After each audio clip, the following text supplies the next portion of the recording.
The wind howled as Nathan Hale pulled his coat tighter, staring at the rusting rails that disappeared into the ice-covered mountains.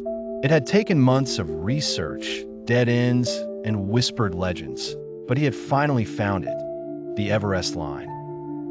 Meera Patel, his longtime expedition partner, crouched beside the tracks. "These rails shouldn't be here," she muttered. "If the last recorded train vanished 100 years ago, why do they look intact?" Nathan exhaled, watching his breath swirl in the frigid air. "Because the train isn't lost," he said. "It's still here, somewhere in these mountains." Ahead, the tracks led toward a dark tunnel carved into the rock face. No maps marked its existence, and no modern explorer had dared to venture inside. But if they were right, if the Everest Line had survived against all odds, then it could be the key to one of the greatest forgotten journeys in history. Meera adjusted her backpack. "We should move fast. The weather's turning." They didn't know that in a few hours, an avalanche would cut off their retreat.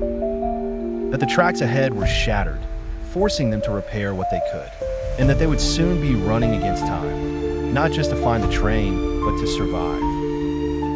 The entrance to the tunnel loomed before them, a black void swallowing the light. Snow had piled up along its edges, but the steel tracks remained visible, disappearing into the darkness.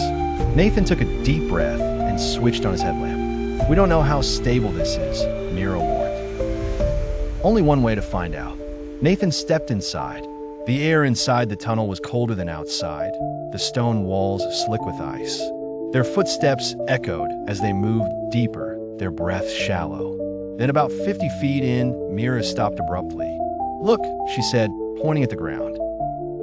Nathan's headlamp illuminated a rusted railway cart, overturned on its side. The metal was twisted, as if something had struck it with incredible force. Beyond it, the tracks disappeared beneath a pile of collapsed rock. Nathan frowned. "Cave in. But look, someone tried to clear it." Wooden beams had been placed against the rock fall, some splintered, others still standing. "That means someone else was here," Meera whispered, "and they wanted to get through." Nathan set down his pack. "Then let's finish what they started." They worked for hours, prying away stones and ice. The deeper they dug, the clearer it became. The tunnel wasn't just blocked. It had been deliberately sealed. "Why would anyone do this?" Meera asked, wiping sweat from her brow. Nathan hesitated. "To keep something in." A distant rumble shook the ground beneath them. Meera stiffened. "That's not thunder." Nathan grabbed her arm. "Avalanche. We have to move." Outside, the mountains roared. Snow thundered down the slopes, sealing off the entrance they had come through. Meera cursed under her breath. "We're trapped." Nathan turned toward the newly opened section of the tunnel. "Then we go forward." With no other choice, they pressed on, deeper into the forgotten railway.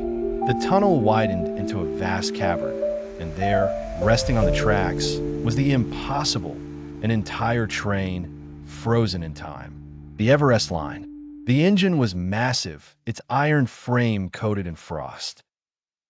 The windows of the passenger cars were shattered, but the train itself remained intact, as if it had never derailed, never crashed.